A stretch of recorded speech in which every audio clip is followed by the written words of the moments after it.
یہ جنگ جو ہوئی ہے کربلا میں، معرکہ کربلا جو ہوا ہے، یہ یزید اور امام حسین کے درمیان نہیں تھا، بلکہ حسینیت اور یزیدیت کے درمیان تھا۔ یعنی یہ شخصی لڑائی نہیں تھی، بلکہ نظریات کا تصادم تھا۔ اگر شخصی لڑائی ہوتی تو یزید جیت گیا تھا، بطور شخص حضرت امام حسین شہید کر دیے گئے اور یزید جو ہے وہ تخت و تاج پہ متمکن رہا۔ تو اگر یہ شخصی لڑائی قرار دیں تو یزید جیت گیا اور امام حسین ہار گئے، یہ شخصی اگر لڑائی قرار دیں۔ اور اگر یہ لڑائی نظریات کی قرار دیں، اور جو حقیقت میں نظریات کی لڑائی ہے، تو یزیدیت ہار گئی اور حسینیت زندہ باد ہو گئی۔ یزیدیت کا جنازہ نکل گیا۔ وہ تخت و تاج جس کے لیے یزید نے اتنا کچھ کیا تھا، اس کے اپنے بیٹے نے اس پہ تخت پہ تھوکا۔ یزید کا بیٹا معاویہ بن یزید جب تخت نشین ہوا ہے تو وہ گھر سے باہر 6 ماہ نہیں نکلا، اس کا جنازہ ہی نکلا۔ تو لوگوں نے کہا آئیے نا تخت پہ بیٹھیے، کہا میں اس تخت پہ نہیں بیٹھنا چاہتا جس سے آل پیغمبر کے خون کی بو آ رہی ہے، میں نہیں اس تخت پہ بیٹھنا چاہتا۔ اور پھر اس کا تخت سمٹ گیا، اس کا نام مٹ گیا، کلنج کے مرض سے تڑپتا ہوا مرا اور انتہائی ذلت کی موت مرا، رسوا ہو گیا، اس کا نام بھی باقی نہیں ہے۔ میں گزشتہ برس کربلا میں حاضر ہوا تو حضرت امام حسین کا چمکتا ہوا روضہ نور دیکھا۔ وہ لمحے بڑے دردناک تھے جب ہم کربلا میں پہنچے اور رات کا موقع تھا، تو ہمارے ڈرائیور نے کہا کہ یہ نہر فرات ہے، وہ نہر فرات جو چمکتی رہی اور جس کی لہریں اچھلتی رہیں، اور کربلا کا یہ مقدس قافلہ پیاسا رہا۔ تو عجیب قلب کے اندر کیفیات کا ایک جہان تھا۔ یہ تو امام حسین کا روضہ ہے نا، لیکن یزید کا نشان نہیں ملا۔ میں نے تاریخ کی کتب میں ڈھونڈا کہ یزید کی قبر کہاں ہے، تو مجھے تاریخ نے بتایا مزبلہ دمشق، دمشق کے اندر کوئی جگہ ہے جہاں لوگ کوڑا پھینکتے ہیں، تو اس کوڑے کے نیچے کہیں یزید کی قبر ہے۔ نشان بھی نہیں ہے کہاں ہے، لیکن اتنا پتہ ہے اس روڑی کے نیچے یزید کی قبر ہے۔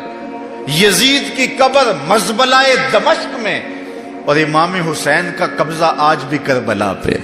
تو یزید کا نام مٹ گیا، اس کا تشخص مٹ گیا، امام حسین کا نام بھی باقی، آپ کا ذکر کی باقی، اور آپ کے تذکروں کی خوشبو بھی باقی۔ تو یہ شخصی لڑائی نہیں تھی۔ میں نے اس دن عرض کیا تھا کہ طلحہ بن عدی بن حاتم نے 30,000 لوگ پشت پہ کھڑے ہونے کی بات کی تھی، لیکن امام نے اس پیشکش کو ٹھکرا دیا تھا، اس لیے کہ آپ حق اور باطل کی راہیں اجالنا چاہتے تھے، اور وہ انہوں نے اجال لی۔ حضرت امام حسین کی شہادت کے بعد بھی یہ جنگیں جاری رہی۔ مالک اشتر کی قیادت میں مختار سقفی کی فوجیں ابن زیاد کی فوجوں کے مقابلے میں فرات کے کنارے لڑ رہی تھی۔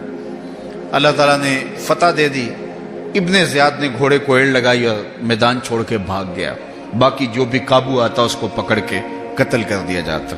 خیر یہ لوگوں کی پہنچ سے بہت دور نکل گیا، لیکن اس کا جی گھبرا رہا تھا، پیاس کی شدت تھی، گھوڑا بھی ہانپ رہا تھا۔ تو یہ چلتے چلتے صحرا میں گیا تو وہاں اس نے دیکھا کہ ایک خیمہ ہے، تو سوچا کہ میں چلتے چلتے ان سے پانی کا گھونٹ مانگ لوں تاکہ اپنے جگر کی پیاس تو بجھا سکوں۔ تو اس نے گھوڑا کھڑا کیا اور ہانپتا ہوا اس نے پردہ اٹھایا، دیکھا تو خیمے میں امام زین العابدین قرآن کی تلاوت کر رہے تھے۔ تو جب اس نے دیکھا تو ایک دفعہ تو شرم سے پانی پانی ہو گیا، لیکن مرتا کیا نہ کرتا، پیاس کی شدت تھی کہ حضرت پانی دیجئے۔